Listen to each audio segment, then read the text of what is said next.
Oke, sepertinya sudah terrecord ya. Oke, Bismillahirrahmanirrahim. Assalamualaikum warahmatullahi wabarakatuh. Waalaikumsalam warahmatullahi wabarakatuh. Alhamdulillah wassalatu wassalamu ala Rasulillah wa ala Waalaikumsalam warahmatullahi alihi wabarakatuh. wa man walah amma ba'd. Mari kita mulai dengan sama-sama membaca basmalah. Bismillahirrahmanirrahim. Bismillahirrahmanirrahim.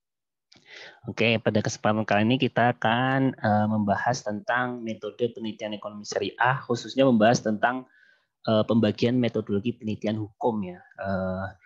Yang mungkin kita akan mulai bahas di pertemuan setelah kita membahas step-step tadi, step-step dari kemarin cukup teknis ya. Kemudian, sekarang kita ingin mengenalkan jenis dua penelitian hukum ini yang kemarin saya juga baca, saya konfirmasi. Memang umumnya terbagi menjadi dua, yaitu yang pertama adalah penelitian hukum normatif dan penelitian hukum empiris. Ya. Normatif ini sangat luas banget ternyata. Jadi kemarin itu kita pernah diskusi, yang kita diharapkan itu bukan hanya normatif, itu istinya sangat bebas ya. Jadi kalian itu mau mengkritik hukum itu sebenarnya sah-sah saja. Dari banyak sisi, dari sisi hak asasi manusia, dari sisi keyakinan agama masing-masing. Yang kemarin kita sering saksikan debat di TV itu semuanya biasanya adalah ranah normatif. Ya. Ranah normatif, kemudian ketidakadilan ketika kemarin yang isu yang misalnya kalau misalnya pernikahan dihadiri presiden aman nggak dibubarkan, kalau yang tidak dihadiri dibubarkan. Misalnya contoh itu adalah sisi-sisi normatif ya, sangat umum. Normatif itu mencakup banyak hal. Ya, jadi penelitian hukum normatif mengacu konsep hukum sebagai kaidah dengan metode yang doktrinal nomologik. Jadi ada ajaran-ajaran di dalamnya itu kayak ada Al-Quran, filsafat hukum, kajian hukum, ya di antaranya ya masalah tentang kajian tentang sociological jurisprudence. Jadi sisi-sisi hukum-hukum yang sudah terjadi. Ya. Nah, kemudian normatif ini sering disebut juga hukum doktrinal. Doktrinal itu artinya kalau sudah dibuat sedemikian rupa ya harus dilakukan sedemikian rupa. Ini hukum-hukum doktrin. Kalau kalian tahu apa istilah indoktrinisasi misalnya kemarin ya masalah tentang terorisme itu indoktrinisasi namanya. Artinya si calon pengantin pengantinnya bukan menikah ya, pengantin bom bunuh diri kemudian aksi itu kan didoktrin bahwasanya kamu akan bisa masuk surga dan bla bla bla bla dengan jalan demikian gitu ya. Nah, itu adalah doktrinasi. Artinya dari satu pemahaman yang kemudian ditawarkan kepada yang bersangkutan gitu ya. Nah, jadi doktrinnya. Jadi makanya sering terjadi perdebatan. Jadi hukum itu berdebat sudah biasa. Maka kalian itu ketika ada pengadilan, kemudian ada pengacara yang kemudian yang satu pengacara, satu jaksa penuntut misalnya. Itu semuanya pasti ada perdebatan di situ ya. Karena ya itu tadi kan sisi-sisi hukum normatifnya. Sehingga ya biasa. Maka kalian kalau jadi orang hukum tapi nggak berani berdebat ya ini perlu dilatih gitu ya. Jadi harus berani berdebat, harus berani menyuapkan sesuatu yang berbeda. Banyak kasus-kasus lah. Sekarang itu kan banyak sekali kasus hukum. Bahkan secara sederhana misalnya kasus perceraian dan lain sebagainya, itu pun juga tidak lepas dari ranah hukumnya. Kemudian atau juga disebutkan penelitian perpustakaan. Memang Pak identik sih dengan perpustakaan. Artinya apa? Dia itu mengkaji sumber-sumber hukum yang lain. Jadi memang normatif ini lebih cenderung tidak memakai data lapangan. Ya, dia lebih data ke hal-hal yang luas ya. Apapun yang sudah tertulis sebelumnya intinya itu. Ya, contoh ya misalnya asas Al-Quran, asas Undang-Undang 45, asas dan lain sebagainya. Ya, makanya dinamakan penelitian hukum doktriner. Ya, kayak misalnya semakin membahas tentang contoh sering mencuat ya diskusi tentang masalah Piagam Jakarta yang menyebutkan waktu itu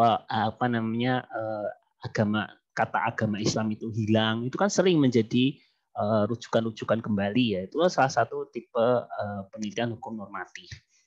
Nah, kemudian sehingga penelitian hanya ditujukan pada peraturan-peraturan tertulis, sehingga penelitian tersebut sangat erat hubungannya pada perpustakaan, karena hukum normatif akan membutuhkan data yang bersifat sekunder, bersifat perpustakaan. Jadi data hukum sekunder ya diantaranya ya buku-buku, jurnal-jurnal, kemudian undang-undang. Kalau undang-undang itu primer sebenarnya. Nah, jadi tapi ada yang menarik. Normatif itu sering apa namanya sering apa namanya hanya merujuk ke yang umum-umum. Ini yang kita kritisi. Kemarin ada teman-teman itu menyarankan untuk mau menjadi penelitian hukum yang didanai, kita harus harus mengkaitkan dengan empiris. Kemudian yang kedua harus terkait dengan yuridis, ya. Karena kemudian ada fakta juga, misalnya ternyata tidak semua penelitian hukum normatif itu ada aspek yuridisnya. Nah, itu yang menjadi catatan. Jadi kalau kalian nanti meneliti ya jangan normatif itu kayak ya bebas, sangat bebas lah. Jadi belum tentu juga misalnya kan kemarin, jadi dia ngomong belum ada dasar bukti langsung bicara tentang masalah ketidakadilan macam-macam. Nah, itu termasuk apa namanya salah satu metode penelitian yang sangat umum. Maka kita harapkan itu bukan normatif tapi yuridis empiris. Nah, kemarin ada apa mentor kita yang menyampaikan seperti itu. Nah, kemudian jadi penelitian hukum normatif ini dikaji pula dari berbagai aspek, ada teorinya, ada filosofinya, komparasinya. Ya, contoh kemarin yang paling umum saya sering lihat itu tentang komparasi hukum salah satu produk hukum bank syariah ya, yang di Malaysia itu boleh tapi di Indonesia itu tidak boleh. Nah, di Indonesia itu boleh. Tapi di Indonesia itu tidak boleh, contoh bayi inah, contoh salah satu akadnya, salah satu akad. Nah, sedangkan baik yang satunya lagi itu di Malaysia itu boleh bayi inah itu. Nah, itu contoh. Jadi ada sih kemarin juga salah satu topik menarik sih. Jadi kalian mengkomparasikan hukum. Contoh juga menarik sih. Ini belum banyak yang dilihat oleh teman-teman dari HES ya. Contoh misalnya penerapan pemungutan zakat antar ormas itu juga beda-beda ternyata. Tapi belum banyak yang mau mengangkat. Contoh kalian lihat misalnya pemungutan zakat dari ormas misalnya MTA misalnya. Ternyata cukup berbeda dengan ormas yang lain. Itu menarik itu, ya kan? Dari sisi itu komparasi ya. Karena memang negara itu membebaskan apa namanya penerapannya gitu ya. Mungkin yang agak ada strict aturannya yaitu bagi pegawai negeri sipil. Ya, kemudian ada struktur, komposisi, konsistensi, penjelasan dan lain sebagainya yang meningkatkan suatu undang-undang serta bahasa yang digunakan adalah bahasa hukum sehingga cakupannya hukum normatif ini sangat luas. Ya. Nah, kemudian nah ini saya garis bawahi karena memang normatif ini belum terlalu kuatnya. Jadi kan sisinya memandang itu kan perbedaan biasa, ngapain kita teliti gitu. Jadi dan bisa jadi kalau yang normatif ini tidak bisa dipaksakan. Jadi kalau tidak bisa dipaksakan ngapain harus dibahas gitu ya. Mungkin untuk sekedar memberitahu itu bagus kalau memang seandainya banyak orang yang belum tahu. Tapi kalau hanya sekedar diteliti tapi nggak ada tujuan yang utama itu menjadi urgensinya kurang. Nah, karena penelitian hukum normatif tidak selalu berkonotasi atau berhubungan dengan penelitian norma yuridis. Nah, ini. Karena kalau kalian meneliti, kalau bisa ada aspek yuridis, kalau mau yang normatif ya. Secara umum, penelitian norma yuridis dipahami hanya merupakan penelitian hukum yang membatasi pada norma-norma yang ada dalam peraturan undang-undang. Nah, ini apa namanya judul-judul yang sangat membuka mata pemberi dana penelitian. Kenapa? Karena kalau sudah jadi undang-undang itu ternyata bukan sepi masalah, banyak masalah malah. Ya, contoh kemarin itu yang salah satu jalannya kebijakan aturan undang-undang yang ditekan pemerintah tentang masalah aturan spin-off bank syariah. Jadi pemerintah itu menetapkan pada tahun sekian semua bank syariah itu harus spin-off. Gitu ya. Kemudian kan udah di undang-undang itu. Pertanyaannya, ternyata sampai saat ini masih banyak bank syariah yang belum melakukan spin-off. Pertanyaannya, dengan undang-undang yang sudah diundangkan yang demikian, bagaimana nasib mereka yang memang akhirnya belum melakukan spin-off? Apakah akan dibubarkan? Nah, ini menjadi diskusi yang cukup penting ya, karena udah jadi undang-undang dan masih banyak. Jadi kalian penting juga itu sebagai sarjana hukum mengikuti tentang ada kayaknya berita parlemen gitu ya, atau ya undang-undang yang jadi ternyata itu kita nggak harus pasrah gitu ya, sesuai undang-undang yang berlaku. Kita bukan hanya menerima undang-undang yang sudah disahkan, tapi kita juga mengkritisi undang-undang yang disahkan, mengkaji lagi ya kan, karena mereka yang bikin kan orang-orang DPR kan bisa jadi mereka banyak kekurangan juga gitu ya. Banyak sekali undang-undang yang kemarin harusnya bisa direvisi. Nah, itulah dengan semangat seperti itu memberi arah yang lebih baik, itu adalah suatu penelitian yang sangat-sangat dibutuhkan oleh negara ataupun pemberian dana ini. Contoh juga satu misalnya ini aspek yuridis ya, artinya memang sudah di undang-undang, di undang-undang perwakafan itu juga sama, masih ada problem di situ. Contoh adalah masalah tukar guling wakaf gitu ya. Jadi kasusnya itu contoh misalnya ilustrasinya ada masjid diwakafkan tapi kena proyek jalan tol. Otomatis kan masjid itu harus dipindah tangankan atau harus dialihkan. Nah, karena undang-undang itu tidak mewadahi secara fleksibel, artinya gini. Jadi tukar guling wakaf itu harus dicantumkan dalam akte ketika wakaf. Nah, ternyata yang pemberi wakaf itu sudah meninggal, sehingga menjadi sulit alih fungsi wakaf itu menjadi sesuatu yang lebih produktif. Padahal dalam Islam, dalam teori hukum Islam itu beberapa ulama ada yang mengharamkan tukar guling wakaf, tapi ada yang sebagian juga membolehkan. Namun mereka itu mensyaratkan bahwasanya kalau tukar guling wakaf wakafnya harusnya lebih baik, lebih buruk. Nah, masalahnya ketika mengubah yang lebih baik itu kalau tidak tertera sesuai undang-undang tadi, di aktenya tidak terjadi, nggak boleh. Nah, ini yang menjadi kendala dalam salah satu contoh perundang-undangan wakaf. Gitu ya. Masih banyak sekali, Jadi ini jadi pelajaran ternyata undang-undang yang disahkan pemerintah itu bukan kemudian kita terima mentah-mentah, kemudian kita langsung tanpa harus kita mengkritik, tanpa harus melihat kajian setelahnya, kita bisa menindaklanjuti itu. Nah, maka ini tadi ya, kalau ada prosedur penelitian yang menemukan benaran berdasarkan logika keilmuan dari sisi normatifnya. Ya, sisi normatif itu tidak sebatas perundang-undangan saja tadi ya, etika, kadang hukum adat itu juga termasuk sebenarnya hukum normatif. Untuk bisa lolos sebagai penelitian didanai, hindari pendekatan yang hanya menekankan normatif saja, perlu penelitian yuridis empiris. Nah, tadi ya, yuridis empiris nanti setelah kita objek utamanya adalah undang-undang yang sudah diundangkan, kemudian kita mulai kajian empiris. Kajian empiris itu apa? Mengambil data lapangan. Yang contoh misalnya ke kasus kebijakan spin-off ya. Kalian mungkin masih Pak, spin-off itu apa? Spin-off itu artinya bank yang punya cabang unit syariah itu harus memisahkan diri. Jadi biar kalau kita kan kritiknya masa bank syariah ini masih nginduk ke bank konvensional. Jadi kan status ke syariahannya kan masih ada dompleng gitu loh. Jadi susah gitu.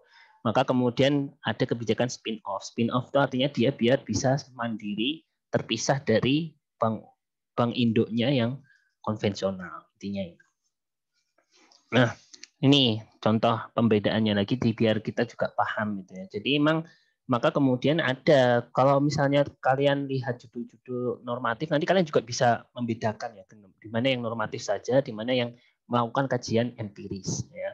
Bedanya kalau yuridis itu mungkin ada aspek undang-undang yang berlaku, ya, itu lebih menarik lagi.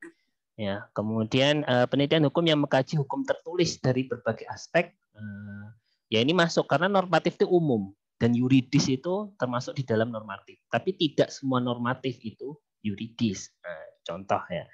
Nah, pasal demi pasal formalitas mengikat suatu UU bahasa hukum yang digunakan, tapi tidak mengkaji aspek terapan dan implementasinya. Nah, berarti tetap ada ruang penelitian untuk implementasi dari hukum itu tadi. Nanti kita bahas di empiris tadi. Jadi hukum empiris adalah mengungkapkan hukum yang beroperasi dalam masyarakat atau perilaku hukum dalam masyarakat. Nah, disinilah ketemu antara hukum dan ekonomi. Nah, dari sesuai yang empiris ya kan. Contoh makanya perilaku, mengapa sih alasan masyarakat masih enggan bertransaksi secara syariah, itu perilaku hukum, ya. Maka masih melanggar ini. Dan kita juga banyak loh, kalau kalian mau tahu, banyak sekali koperasi yang menamai dirinya koperasi syariah, tapi tidak beroperasi secara syariah. Itu banyak banget. Dan itu kalau kalian kemarin ada sebagian yang nanti sudah magang atau mau magang di pengadilan, kalian akan temukan banyak kasus nasabah atau konsumen versus lembaga keuangan syariah koperasi itu di pengadilan agama. Yang menang adalah nasabah. Kenapa? Atau klien atau konsumen.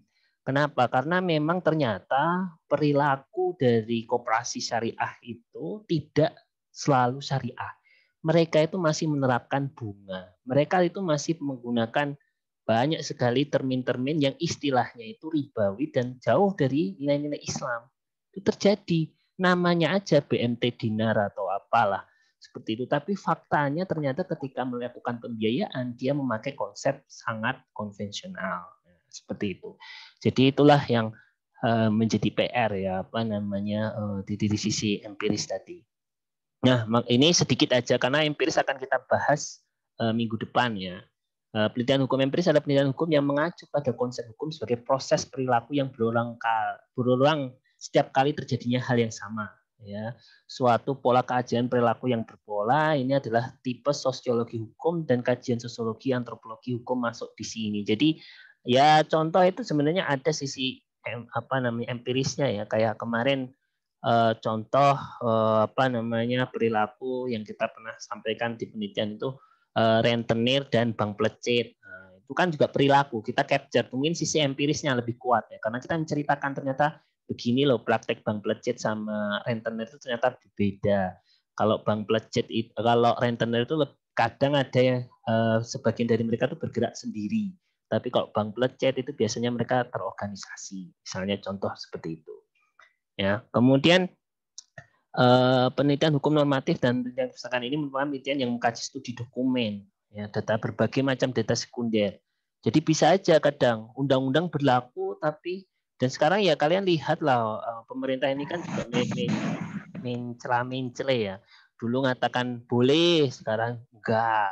Macam-macam kayak gitu kan sebenarnya mereka juga dari sisi normatif empiris suka terus berbenturan ya. Artinya mungkin meralat awalnya boleh mudik sekarang nggak boleh mudik karena kemudian melihat tren terbaru bahwasanya corona ini memang belum usai. Di beberapa negara Eropa itu banyak mulai varian baru dan ternyata juga kewalahan gitu ya. Kemudian akhirnya meralat mudik ternyata kemudian nggak boleh. Nah, maka diantaranya itu ya, penelitian jenis normatif ini menggunakan analisis kualitatif yakni menjelaskan data dengan kata-kata bukan angka-angka ya karena biasanya angka itu miliknya empiris karena data dari lapangan. Ya, menurut saya menarik itu. Misalnya statistik deskriptif nanti misalnya dalam penelitian empiris misalnya dampak pandemi terhadap jumlah kasus perceraian di Indonesia misalnya. Kalian teliti ada kenaikan berapa dan atau penurunan atau malah penurunan kita tidak tahu, makanya itu menarik untuk diteliti. Tapi itu sering.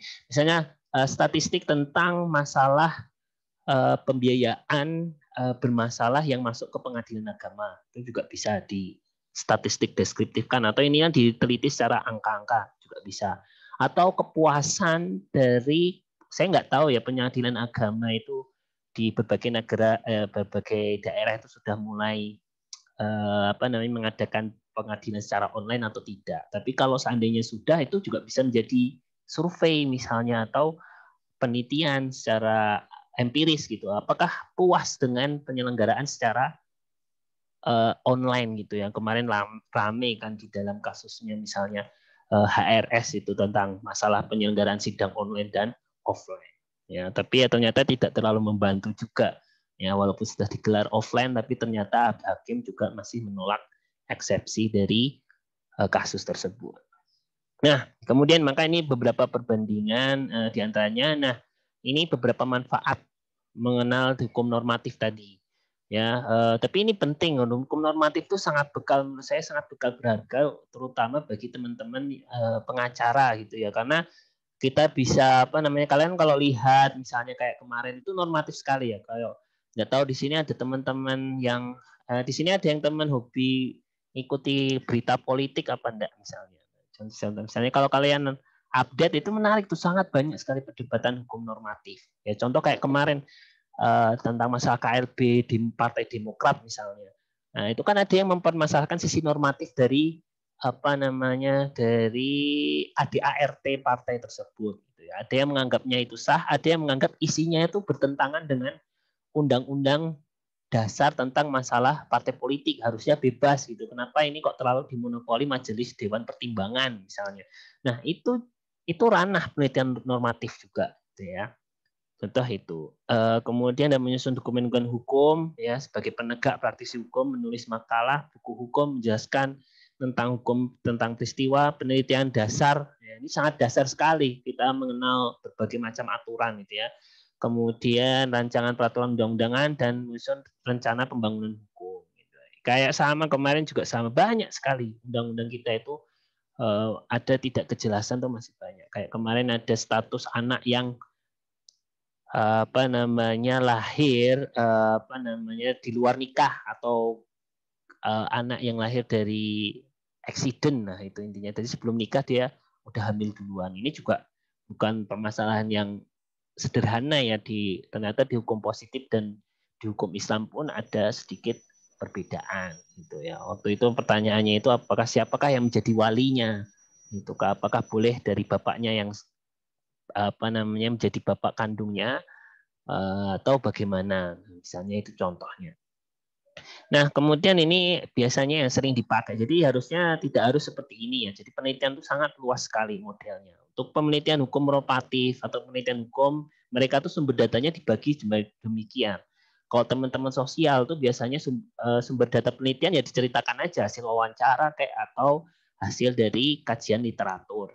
Tapi kalau teman-teman hukum biasanya ketika hukum normatif yang dibahas, mereka menyajikan membagi data mereka itu menjadi 3 kategori ini gitu ya. Jadi nggak wajib sebenarnya ya. Contoh yang diteliti misalnya tentang asas-asas hukum, sistematika hukum, taraf sinkronisasi hukum, perbandingan hukum, sejarah hukum. Nah, itu diantaranya itu ada sumber hukum primer. Nah, maksud saya ini ya, jadi mungkin yang termasuk yuridis ini yang di dalamnya itu ada sumber hukum primer. Undang-Undang 45, peraturan pemerintah, Pancasila, undang-undang ini kan ada kan perda kan. Kemarin sempat rame itu perda syariah di Aceh itu pernah disinggung ya tapi alhamdulillah sekarang udah mulai reda lagi ya. Tapi diantaranya ya banyak mungkin yang gak suka Islam atau apa-apa itu mempermasalahkan perda syariah yang ada di Aceh itu bahkan menjadi topik internasional tuh. Beberapa orang alumni McGill University yang dia mungkin kampus dikenal liberal itu sering melahirkan aturan-aturan itu, aturan-aturan yang artinya mensupport gitu loh. Kenapa harus syariah yang berada di daerah itu? Padahal ya sah-sah saja, karena ternyata kemudian ada keistimewaan kan di di daerah Aceh misalnya untuk bisa membuat perda sendiri. Nah itu contoh, itu juga kajian hukum juga. Ya kan perda. Jadi kalian kalau jadi ya saya doakan dari sebagian dari HSNI mungkin bisa jadi bupati, bisa menjadi gubernur, bahkan presiden, karena memang untuk menegakkan ajaran agama ya perlu power dari kekuasaan juga ya. Artinya seperti itu. Contoh lah itu yang kasusnya di Aceh itu dan banyak yang lainnya, banyak yang lain. Contoh misalnya peraturan tentang minuman keras misalnya. Yaitu kalau presidennya nggak terlalu concern di Islam ya pengennya sih membolehkan gitu. Tapi ketika memperhatikan sebagian besar umat kita ada Islam, itu sangat mencederai apabila kemudian kita melegalkan atau mensuburkan bisnis minuman keras gitu ya. Misalnya kalau di wilayah Solo Raya ya terkenal dengan Ciu misalnya, nah, itu diantaranya itu. Makanya sebenarnya kemarin saya pernah sampaikan salah satu yang misalnya konsultasi skripsi bukan masalah tinjauan hukum Islam terhadap pembuatan ciu karena udah pasti hukumnya haram ya untuk diminum misalnya.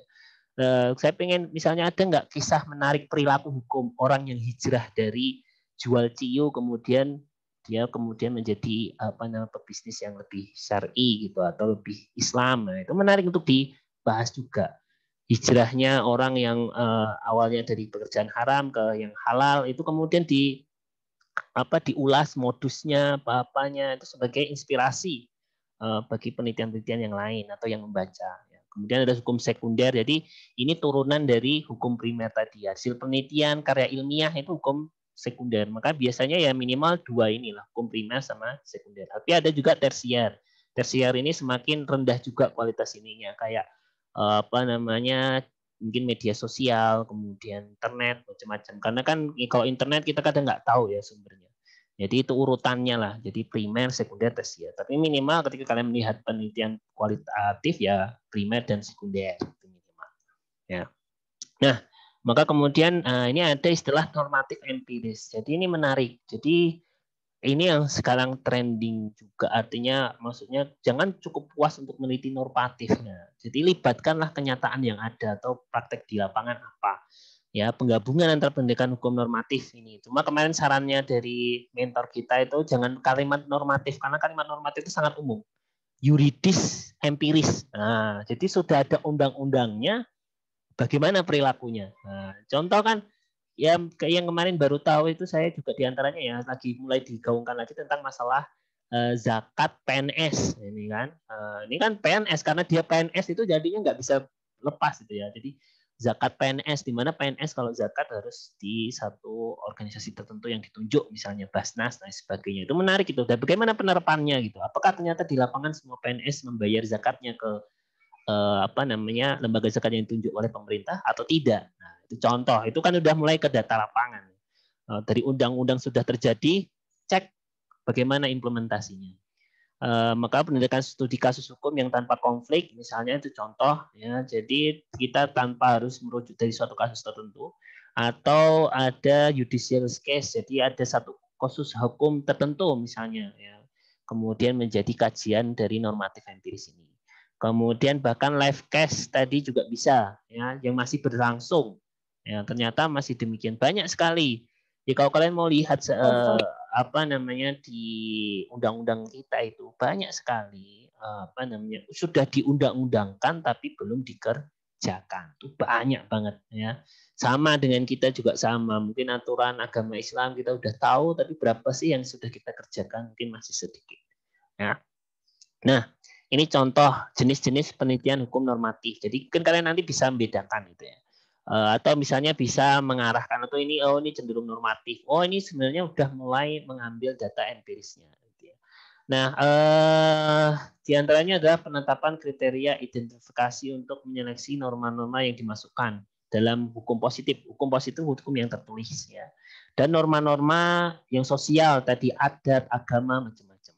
Kemudian mengumpulkan norma-norma tadi, kemudian diorganisir, kira-kira ada nggak ininya. Kayak tadi yang saya sebutkan tentang masalah wakaf tadi, sebenarnya ada norma agama yang sedikit ini. Karena ketika tukar guling itu dilakukan, tukar guling wakaf, artinya wakaf yang lama diganti dengan wakaf yang baru. Ulama itu secara normatif menyatakan harus diganti yang lebih baik. Tapi undang-undang yang lama atau undang-undang yang tertulis itu tidak boleh menukar gulingkan harta wakaf tanpa dicantumkan di akte sebelumnya. Jadi ketika orang mewakafkan harus menyatakan boleh ditukar gulingkan apapun yang lebih produktif. Nah, harus ada pernyataan itu. Tapi justru ketika tidak dinyatakan apapun ya menjadi sulit bagi nazir atau hukum menukar gulingkan wakaf tersebut. Nah, kemudian diantaranya konsep pokok ini jadi identifikasi tadi ya, segala norma basis dasar-dasar tadi, norma yang tertulis diundangkan oleh lembaga pejabat perda juga bisa, konsepsi yang menekankan pentingnya norma hukum tidak tertulis untuk ikut serta. Nah, ada juga hukum tidak tertulis, ada misalnya kebiasaan adat di negara tertentu atau di daerah tertentu itu juga bisa. Konsepsi juga bahwa hukum identik dengan putusan hakim. Nah, jadi studi tentang putusan hakim.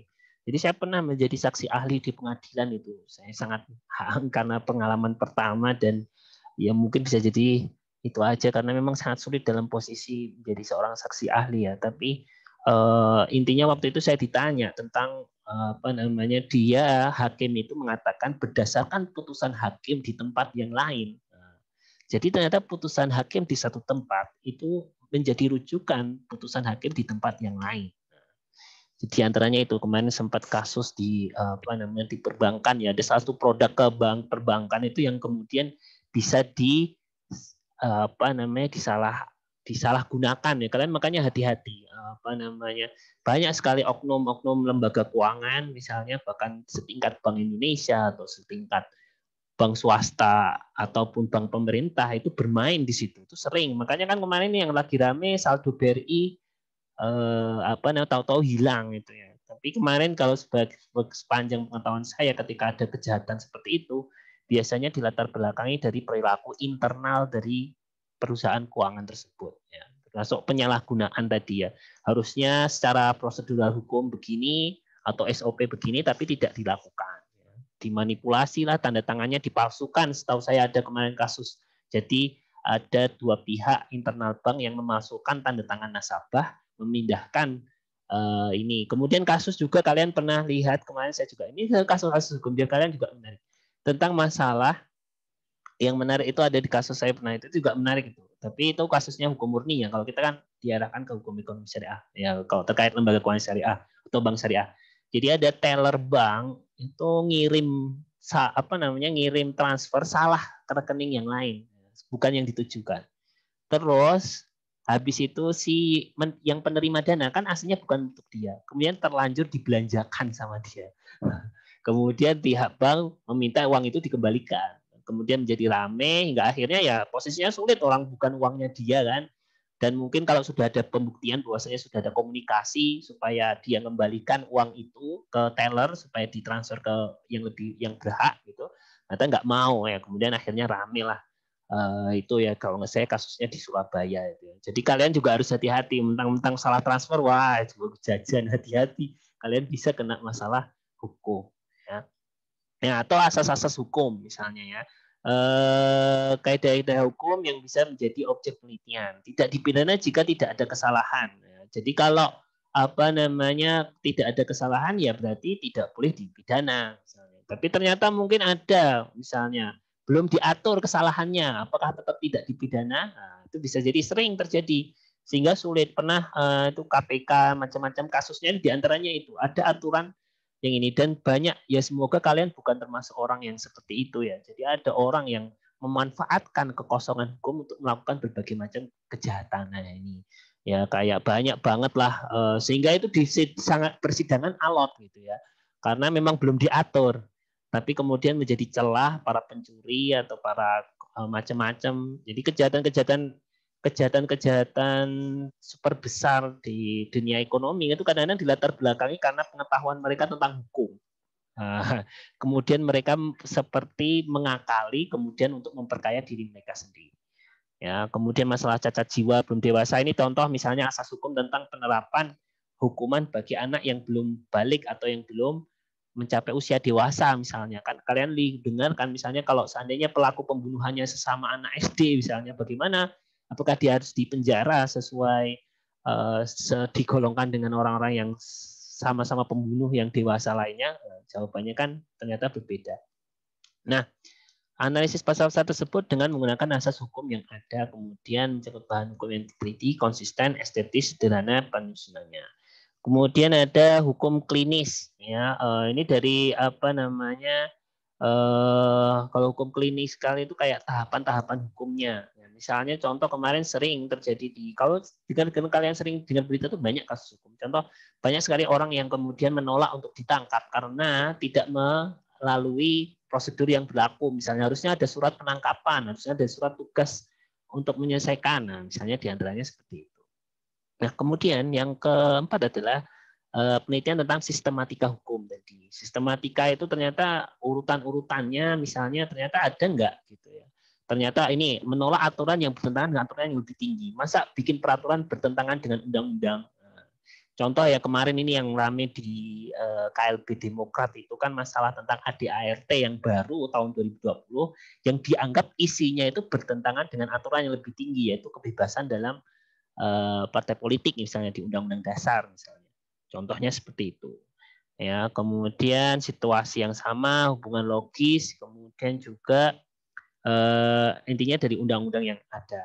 Ya, Kemudian diklasifikasikan berdasarkan kronologis, kemudian nanti ada subjek hukumnya, hak kewajiban, peristiwa hukum, hubungan hukum, dan objek hukum. Ya, jadi meneliti tentang pasal-pasal yang terkait dengan aturan hukum tersebut. Jadi sistematika hukum, jadi prosedural dari hukum.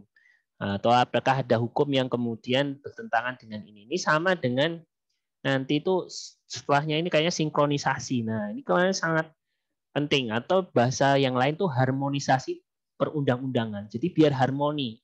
Yang saya katakan tadi, kenapa pendapat ulama yang memperbolehkan tukar guling wakaf tadi ya dengan syarat harus diganti yang lebih baik bertentangan dengan aturan yang mewajibkan tukar guling wakaf harus mencantumkannya dalam akte wakaf.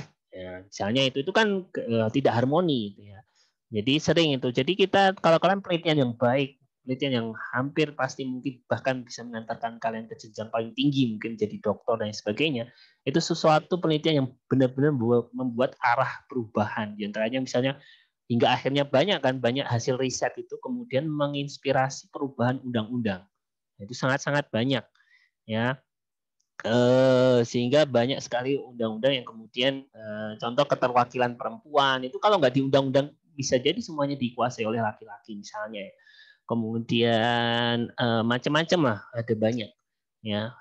Kemudian penelitian perbandingan hukum. Nah, ini yang menarik bagi teman-teman yang kemudian punya bahasa Inggris. Alhamdulillah sebagian dari kita juga ikut student exchange ya di Malaysia. Nah, ini menarik sekali nih topik.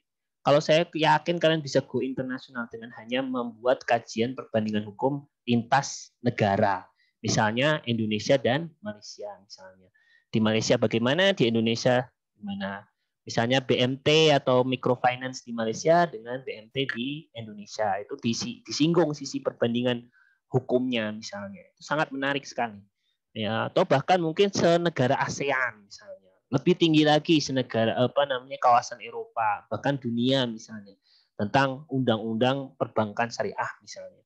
Atau perbandingan antara Saudi dengan Indonesia. Minimal kita bisa tahu lah, memang tidak bisa memaksakan undang-undang Saudi harus berlaku di Indonesia atau Indonesia, karena kan masing-masing negara berdaulat ya. Cuma mungkin mengetahui perbandingannya sehingga kita mengetahui mengapa sih mereka tujuannya demikian, mengapa kita demikian. Nah, itu menjadi sebuah kajian yang menarik. Ya, jadi itu menarik. Di antaranya yang tadi saya kajikan tadi. Di antaranya kalau misalnya wah terlalu tinggi Pak antar negara, nggak punya bahasa Inggris ya, misalnya antar ormas misalnya. Itu nyata beda-beda, itu menarik juga. Atau antar lembaga ya ini. Tapi kalau bisa yang signifikan lah ya, signifikan. Kemudian penelitian sejarah hukum juga bisa. Jadi sejarah itu boleh kita teliti juga dari sisi normatifnya. Jadi sejarah perkembangannya, misalnya dulu boleh, sekarang nggak boleh. Misalnya dulu ada wakaf biasa, sekarang ada wakaf tunai, undang-undangnya ada. Atau misalnya perjalanan dari sebuah fatwa ya, fatwa tentang ini yang awalnya tidak boleh, sekarang boleh dalam catatan demikian misalnya. Contoh. Ya. Nah, inspirasi penelitian hukum normatif ini contoh. Jadi ketika kalian ngajukan judul tentang masalah misalnya awalnya tinjauan hukum, itu mesti dalamnya ada unsur normatif, itu pasti. Ya, seperti misalnya tinjauan hukum terhadap pengadaan GoPay sebagai alat pembayaran dan jual beli kemarin kan, ada juga kemarin unsur riba yang di dalam ini. Itu kita bisa kategorikan sebagai hukum normatif. Ya, tapi kita bukan hanya normatif aja. Ya, mungkin kalau yuridis kita boleh pakai kata-kata yuridis ketika sudah ada undang-undang tertentu gitu ya, nggak apa-apa. Misalnya undang-undang atau fatwa lah. Kenapa kita mengatakan yuridis misalnya? Karena mungkin sudah menjadi pedoman juga ya. Karena hakim itu juga sama, hakim itu memutuskan perkara itu sumber utamanya diantaranya aspek yuridis itu tadi. Apakah ada keputusan Mahkamah Agung atau ada keputusan Mahkamah Konstitusi atasnya lagi? Apakah ada undang-undang dasar yang kemudian ini itu yang menjadi dasar-dasar hakim memutuskan sebuah perkara. Ya. Kalau ini hukum Islam, karena hukum Islam itu tidak semuanya ya, artinya kayak fatwa MUI itu sebenarnya jadi rujukan tapi tidak mengikat sebenarnya. Tapi itu jadi dalil juga bagi para hakim untuk menentukan sebuah perkara. Ya. Nah ini contoh ya, contoh. Kemudian kesesuaian normatif empiris itu. Tapi ya nanti Pak ini bisa nggak Bisa normatif empiris, tapi kita coba libatkan, itu sudah empiris, mewawancarai pengguna GoPay, mewawancarai apa namanya, kita pakai data lapangan, itu sudah mulai ada sisi empirisnya. Tapi kalau cuma saya mengamati dari luar, GoPay ini kayaknya begini-begini, saya ngomong itu nggak benar misalnya. Nah, itu menjadi lebih cenderung normatif saja, karena tidak mengambil data dari lapangan, intinya itu. Ya, contoh macam-macam perbandingan fatwa kemarin juga sama. Kemarin itu saya sering pernah, tapi belum ada yang kuat gitu ya. Artinya kan banyak sekali ulama Indonesia ini masih berbeda pendapat dalam kasus ekonomi syariah ya. Contoh GoPay, ada ulama yang mengharamkan, ulama Indonesia. Mungkin dari kajian akademis itu saya tidak dalam rangka mendorong pilih ustadz ini atau pilih ustadz ini, tapi kalau dalam kajian akademik, kenapa kita tidak tuliskan semua pendapat mereka beserta dalil-dalil mereka dan menyerahkan pemilihan sepenuhnya kepada para pembaca atau para masyarakat misalnya. Kenapa sih Ustadz A ini mengharamkan GoPay? Kenapa sih Ustadz yang B ini menghalalkan GoPay?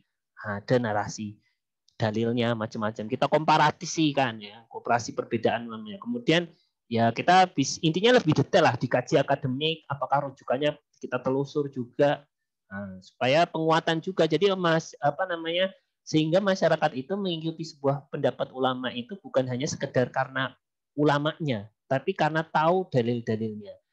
Ya, kalau dalam terminologi hukum Islam itu ada ittiba, ada taklid. Kalau tidak tahu apa dalilnya, apa tujuannya, itu masih cenderung namanya taklid. Tapi kalau ittiba atau mengikuti, itu dia tahu mengapa sih dia harus memilih itu, ada dalilnya, alasannya apa. Nah, itu tingkatan. Kalau taklid itu kita ikut aja lah. Emang kamu kenapa kok milih itu? Ya nggak tahu. Itu masih taklid namanya. Tapi kalau kamu tahu kenapa ke sini, karena ada A, B, C, kemudian menurut saya itu pendapat yang lebih benar. Nah, itu sudah makomnya ittiba ya. Kemudian kesesuaian akan berubah dengan fatwa MUI pada produk biaya syariah normatif empiris. Tapi ini sudah banyak ya, kemarin sudah. Tapi ini mudorobah ya, kemarin yang saya lihat tuh di database Google Scholar tuh yang banyak murobahah. Misalnya pembandingan fatwa MUI Indonesia dengan fatwa MUI Darussalam. Nah, misalnya dalam produk asuransi syariah, udah deh kalian bawa ini ke pertemuan ASEAN udah cukup mumpuni itu ya. Contoh, Pak, bagaimana Pak Brunei ya, bahasanya bahasa Inggris ya dibaca. Oh, nggak bisa Pak, Yus pakai Google Translate. Nggak usah susah-susah. Ya, misalnya Inggris yang katanya menjadi kiblat ekonomi syariah, coba diteliti hukumnya. Bagaimana? Apakah ada perbedaan nggak penerapan misalnya peraturan tentang ekonomi syariah yang ada di UK dengan di Indonesia misalnya. Ya. Nah, ini ada video peningkatan kompetensi, ini nanti ada di page ya, di page psikologi yang kita share. Jadi itu bukan saya yang menyampaikan, saya cari di YouTube juga. Cuma menurut saya menariklah dia menjelaskan tentang penelitian normatif lah. Kalian nanti bisa dengarkan ya. Nggak lama, ini 5 menit 3 menit ya. Saya kira cukup bagus lah supaya kita juga punya ranah. Oh, ini normatif ini. Lebih cenderung normatif. Oh, nggak ada data lapangannya, berarti ini tidak mencakup empiris. Kalau yuridis diantaranya undang-undang tadi. Ya. Dan yang paling sering didanai dan yang paling membuat pemerintah melek untuk memperhatikan penelitian di hukum yaitu ketika ada aspek yuridisnya. Ya. Karena kalau nggak kita kontrol siapa lagi? Masa undang-undang dibuat kemudian rame sendiri? Ya. Harusnya ada dari teman-teman akademisi untuk meninjau. Gitu ya. Kemudian ini rujukan profil ini memang kalau kemarin kita lihat diantaranya salah satu dosen produktif dalam penulisan penelitian ekonomi syariah dari sisi aspek hukum normatif itu Buwadah memang. Buwadah Yuspin ini adalah doktor dan kepala program studi magister ilmu hukum di UMS ya. Kalian bisa klik. Nah, itu salah satu inspirasi juga kalian tuh meneliti judul atau mengkoreksi itu diantaranya itu. Ya, beliau ahli dalam hal tadi kebijakan spin-off tadi. Ya kan, itu yuridis dan banyak penelitian beliau yang sudah didanai oleh pemerintah. Kalau saya sendiri belum, tapi ada penelitian-penelitian anak didik saya yang normatif, kemudian kita berhasil publikasikan. Itu juga bisa jadi rujukan, kayak contohnya kemarin unsur riba, tinjauan hukum Islam terhadap praktek jual beli hari kerja di Sumatera Selatan itu contoh juga sama. Kan awalnya empiris, terjadi kasus perilaku hukum demikian, kemudian kita sikapi sekarang normatif ya. Tapi itu termasuk empiris juga, ada sisi empirisnya ya. Karena mengambil data dari lapangan, kita tanya-tanya, oh ternyata demikian. Mereka itu saking butuhnya duit harus menjual hari kerja mereka. Karena baru dibayar itu seminggu atau sebulan kemudian. Karena butuh uangnya sekarang, maka gajinya itu dijual ke bendaharanya. Itu contoh. Pak Fauzul Hanif juga ada banyak, saya kira penelitian-penelitiannya yang cenderungin, dan masih banyak lagi. Ini contoh saja. Ya, kemudian salah satu inspirasi juga sebagai penutup ya materi kita itu adalah cari jurnal syukur yang sudah terakreditasi di Sinta. Nanti kita kita coba klik ya. Kalau bisa sih Sinta 1, Sinta 2. Kalau misalnya mepet ya paling enggak Sinta 4 sama Sinta 3 lah, Sinta 3 atau 4. Kalau 5, 6 itu pertama mungkin kita mulai agak ragukan gitu ya kualitas dari screeningnya. Tapi semakin tinggi Sintanya itu semakin screening itu seleksi terhadap kualitas artikel itu semakin baik. Ya. Di antaranya itu, dan semakin kokoh juga. Kalian kan mungkin juga berharap bisa masuk ke dipublikasikan di kasta yang lebih tinggi gitu ya. Nah, mungkin itu saja. Jadi itulah materi kita hari ini ya, cukup sederhana. Mungkin kalau bisa saya share yang lain ini ya mungkin ya. Mungkin tadi misalnya yang Sinta tadi kita klik. Ada banyak jurnal-jurnal lah, misalnya top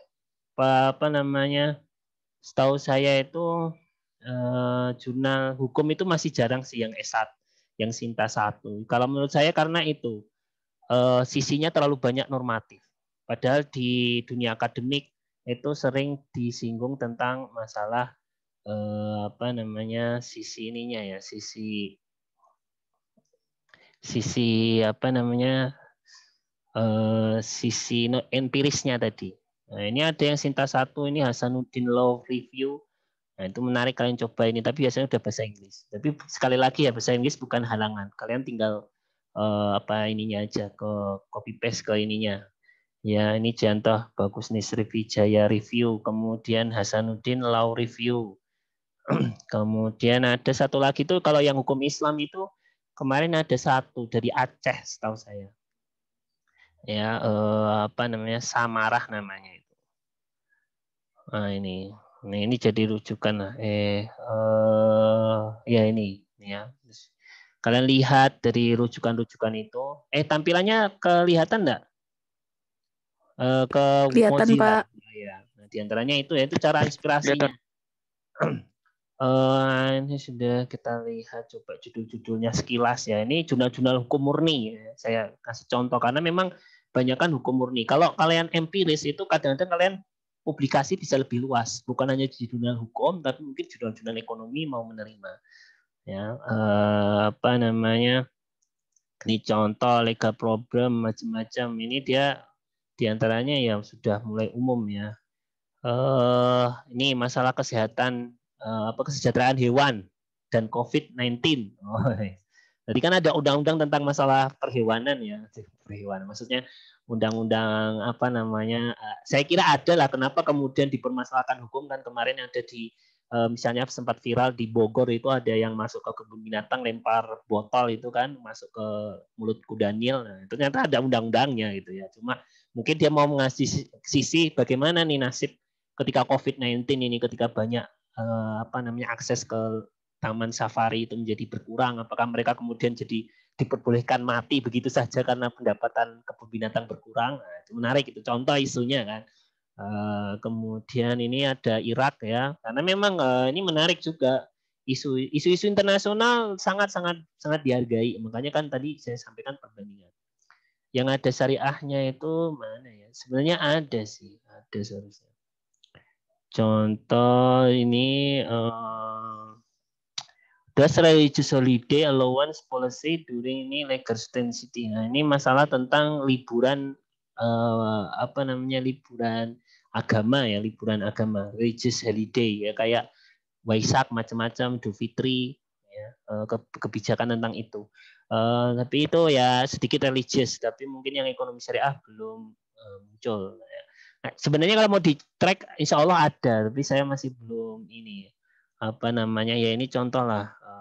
Contoh ini Samarah ini, nah ini terakhir ya sebagai contoh. Habis itu kita buka apa namanya sisi apa namanya diskusi.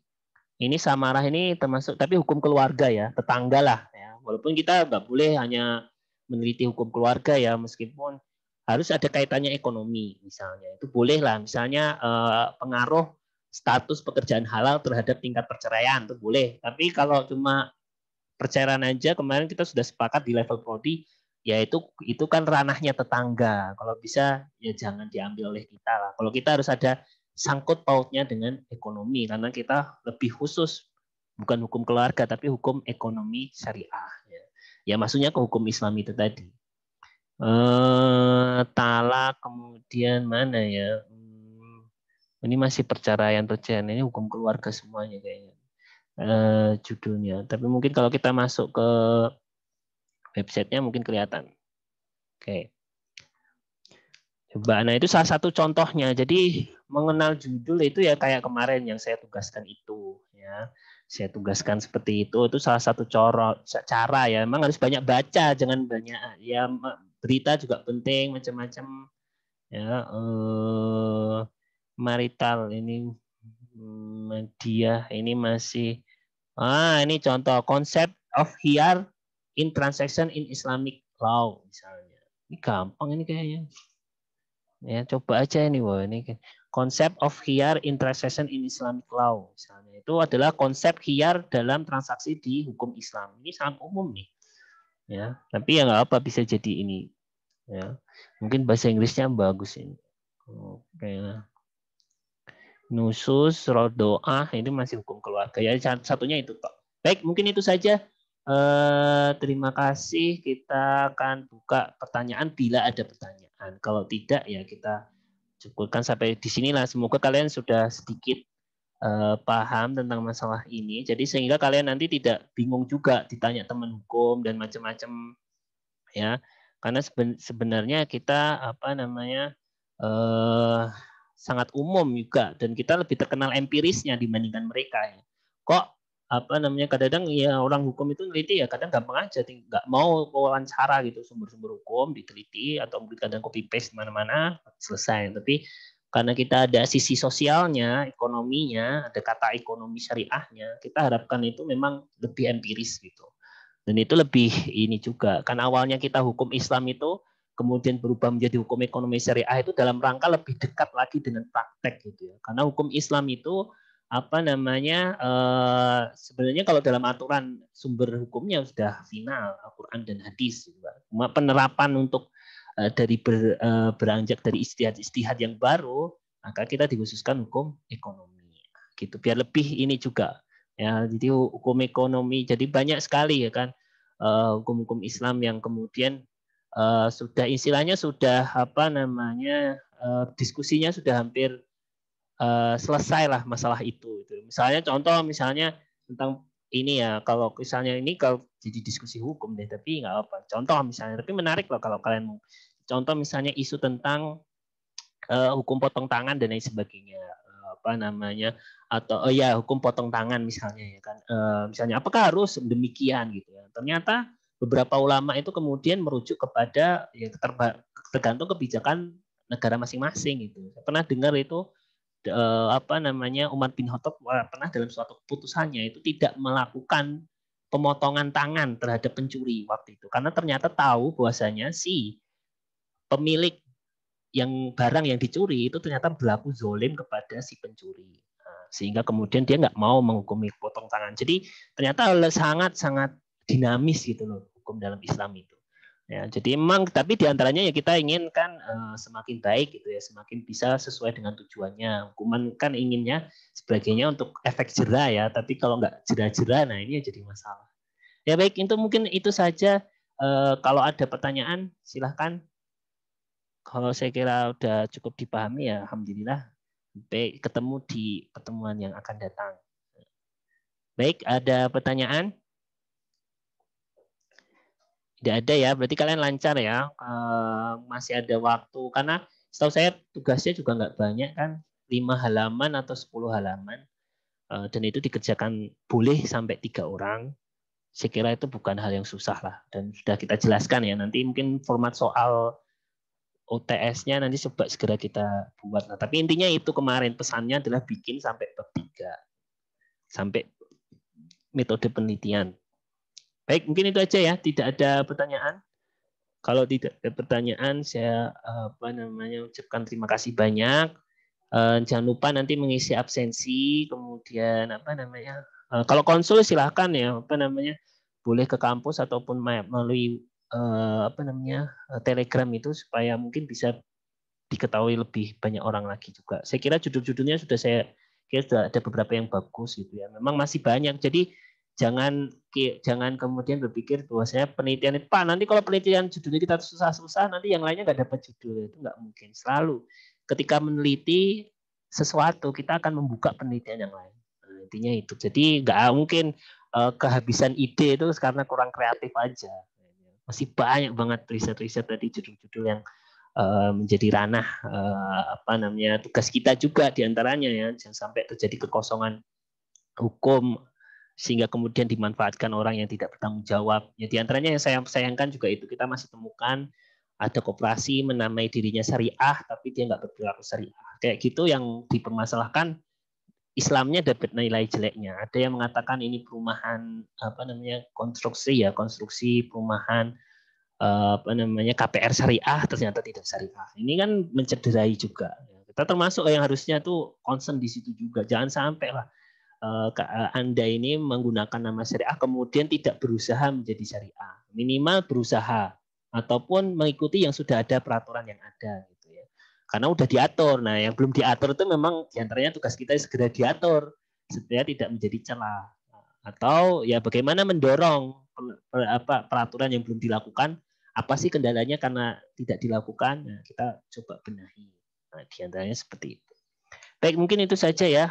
Baik, kalau seandainya tidak ada pertanyaan, saya ucapkan terima kasih banyak bagi yang hadir. Nanti teman-teman yang nggak bisa sempat hadir, silahkan menyaksikan di siaran tundanya ya di link YouTube. Kemudian teman-teman yang saya jadikan co-host tadi, terima kasih atas bantuannya. Ya, sampai bertemu di pertemuan yang akan datang. Semoga materi ini bermanfaat. Mari kita sama-sama tutup dengan membaca hamdalah. Alhamdulillahirabbil alamin. Alhamdulillahirabbil alamin. Terima kasih teman-teman ya. Alhamdulillahirabbil alamin. Ya. Kemudian terima kasih semuanya. Assalamualaikum warahmatullahi wabarakatuh. Waalaikumsalam warahmatullahi wabarakatuh. Ya, sampai bertemu pertemuan yang akan datang. Oke. Terima kasih. Iya, Pak.